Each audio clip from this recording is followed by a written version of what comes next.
So far as the UK is concerned, I've been very clear over a long period that we must support Ukraine. Now, Mr. Starmer, Mr. Macron threatening to my country by new.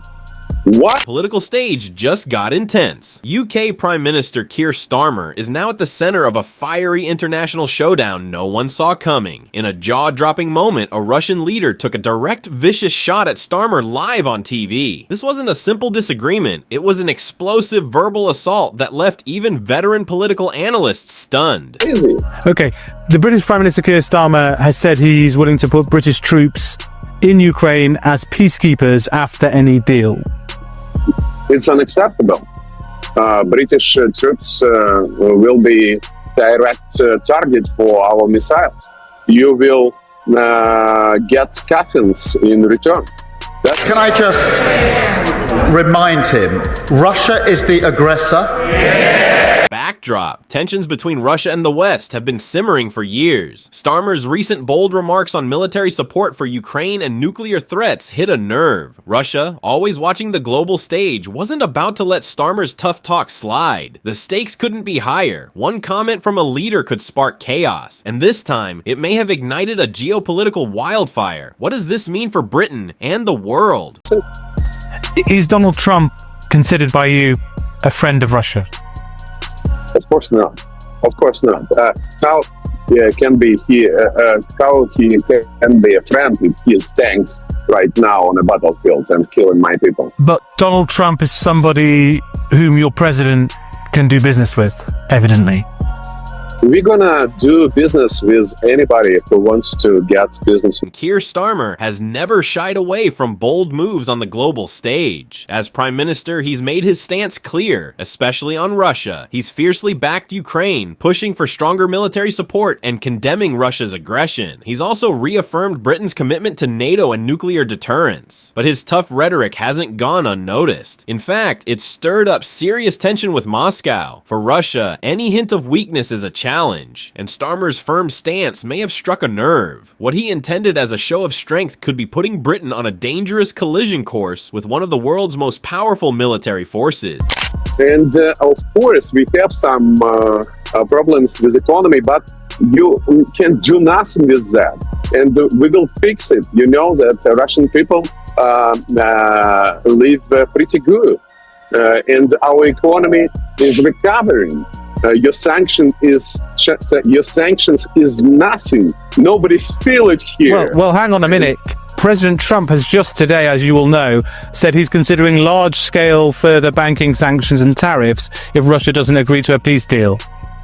And what it looks like, it sounds like a mockery, because you already put all sanctions you could.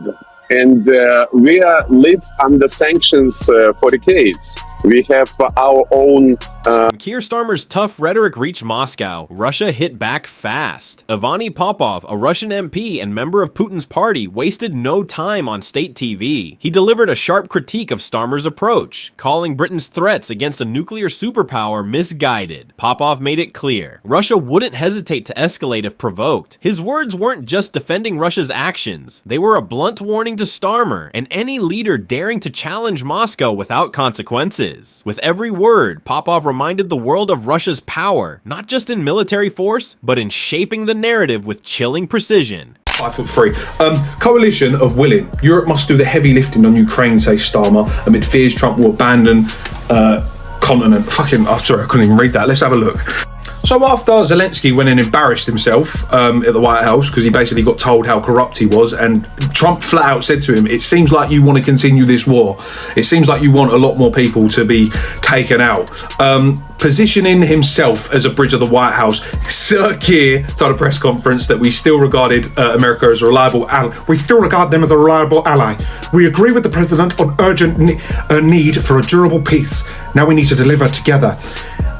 Keir Starmer He actually does genuinely think this. He thinks he's got a personality. From Russia's viewpoint, Keir Starmer has made a critical misstep. Moscow sees him as overplaying his hand, trying to project strength without the means to back it up. His tough talk on standing up to Russia and supporting Ukraine? Reckless and naive in their eyes. They view him as inexperienced, trying to carve out a role on the world stage without grasping the full consequences. To Russia, Starmer's rhetoric feels like empty posturing. They believe Britain, under his leadership, is a shadow of its former self, and his tough stance is nothing more than a desperate attempt to reclaim influence that's long faded. In short, Moscow doesn't see Starmer as a threat. It sees him as a leader out of his depth, making dangerous moves without understanding the stakes. John, which you've fallen for, because they don't have that money. They've basically, they've literally magicked it up from nowhere. They've given him, the first tranche of it went to them yesterday, £752 million,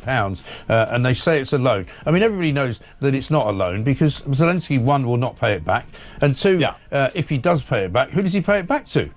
Well, it's got to come from somewhere, Mike, and it doesn't come out of the public accounts. Well, it does in the end, because in the end they haven't got the money. He hasn't got any money. But this is the thing. But in the end, they just keep borrowing more and more money to meet their demands, because that's all. Popoff's words weren't just criticism, they were a chilling warning. He made it clear if Britain under Starmer keeps escalating tensions with Russia, the consequences could be catastrophic. Russia, a nuclear superpower, won't hesitate to defend its interests, and if pushed too far, it will retaliate with force, not diplomacy or sanctions. This isn't political theater, it's a stark reminder of the dangers of provoking a nation with one of the largest nuclear arsenals. Popoff's warning sent shockwaves worldwide, reminding us how fragile the balance of power really is. The risk of pushing a nuclear power too far is not something to ignore. Starmer's aggressive stance on Ukraine and his tough rhetoric against Moscow are already raising alarms. He risks isolating Britain from its allies, straining diplomatic ties, and potentially putting the UK directly in the line of fire. His hardline approach may sound strong, but it could backfire, undermining Britain's credibility on the global stage. And of course, we have some problems with economy, but you can do nothing with that. And we will fix it. You know that Russian people live pretty good. And our economy is recovering. Your sanctions is nothing. Nobody feel it here. Well, hang on a minute.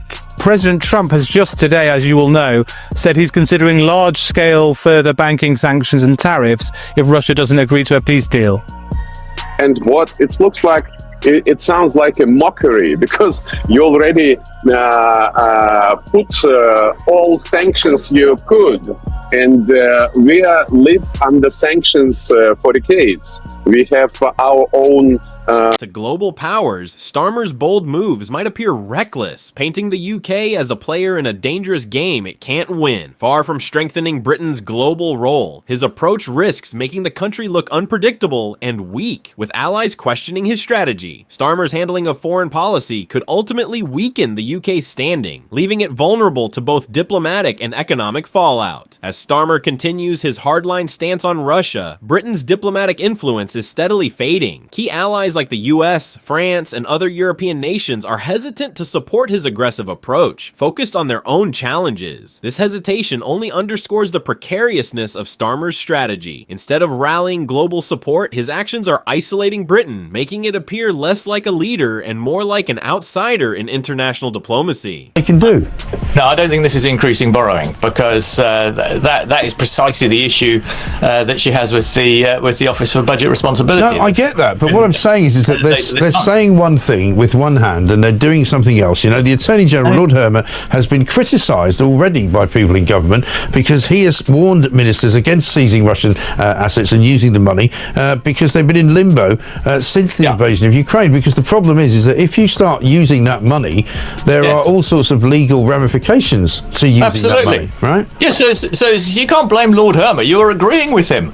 This is Mike Graham says vote Labour. No, I'm not blaming Lord Hermer. What I'm saying is that Lord Hermer is not allowing the Russian seized assets to be released. Therefore, they're not released. So therefore, once again, Keir Starmer and Rachel Reeves are lying to the British public about where this money's coming from, because it ain't coming from Russia. British influence is slipping fast. Once a global leader in negotiations, the UK now struggles for support. As tensions rise, Keir Starmer's Starmer's aggressive rhetoric is no longer enough to restore Britain's power. Starmer is walking a dangerous line. He wants to appear tough on Russia and supportive of Ukraine, but each bold statement risks escalating into real conflict. His tough talk might rally some, but it pushes Britain closer to the edge. The more he provokes, the higher the chance of triggering a dangerous standoff with a nuclear power. The balance between showing strength and avoiding war is razor thin. If Starmer miscalculates, Britain could find itself in a crisis it's unprepared for. I don't know how embarrassing it is to think like he thinks he's gone over there, been like the Chagos deal. He agreed to that, so we're basically BFFLs.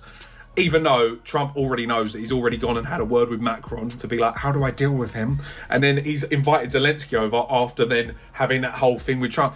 It's hilarious. Starmer really doesn't understand how much he's just a joke. Russia's response to Starmer's tough talk isn't just defensive, it's a masterstroke in power play. By delivering a direct, calculated retort, Russia reminds the world of its dominance. While Britain grapples with internal struggles and a tarnished global reputation, Russia remains a powerhouse, militarily, economically, and geopolitically. The power imbalance is clear. Britain's military is stretched thin, while Russia boasts vast resources and a nuclear arsenal that puts it in an entirely different league. Starmer may view himself as tough, but to Moscow, he's just an overzealous player in a game he's destined to lose. Russia's cold strategic response highlights just how outmatched Britain is in this high-stakes standoff.